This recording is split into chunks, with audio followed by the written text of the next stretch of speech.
guys, welcome back to my channel. Today is tuturuan ko kayo kung paano magluto ng vegetables with cheese sauce. So guys, ito po yung aking mga ingredients. Ito yung ating vegetables. Ayan, na-fry ko na siya. And gagamit po tayo dito ng zucchini squash. Ayan. And yung ating potatoes. And syempre yung ating carrots. So guys, yan po yung ating fried vegetables. And ito naman yung ating mga iba pang ingredients.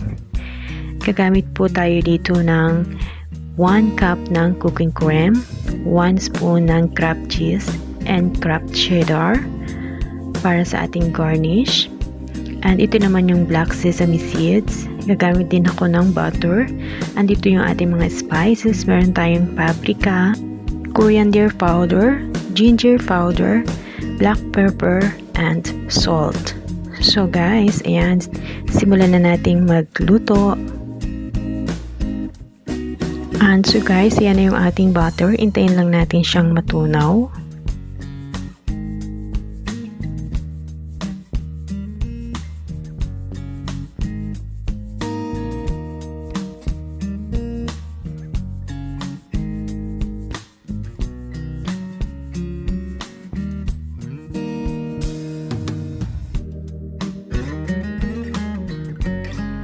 And pag okay na yung ating butter, ilagay na natin yung ating 1 cup ng cooking cream.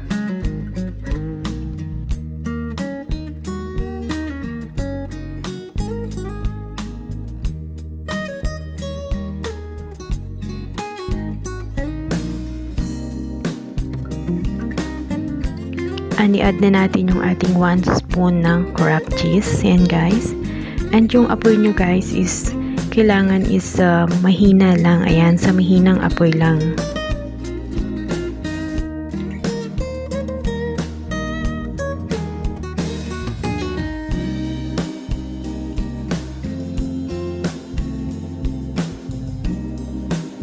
And lagyan din natin siya ng kaunting Kraft cheddar. And pagkatapos niyan is haluin lang natin hanggang sa matunaw yung ating mga cheese.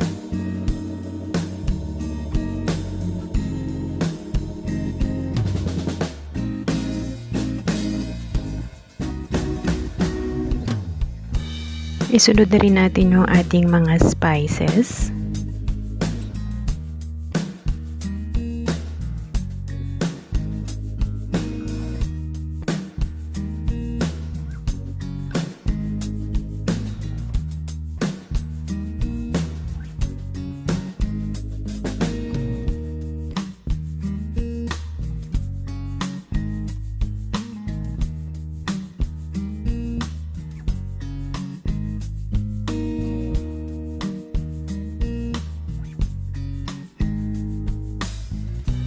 And then guys, kailangan yung mahina lang yung apoy niya para hindi masunog yung ating cheese. Ayan. And continue stirring lang po para hindi siya magdikit sa ilalim. And pagkatapos niyan, i-add na natin yung ating vegetables.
At pag na-mix na natin yung ating vegetable sa ating cheese sauce, is lalagay naman natin siya sa ating Pyrex. And guys, and lalagay natin siya ng cheese sa ibabaw at yung ating black sesame seeds. At pagkatapos niyan is ilalagay natin sa ating oven hanggang sa mag-red yung ibabaw.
And so guys, ready na ang ating vegetables with cheese sauce. Yan guys.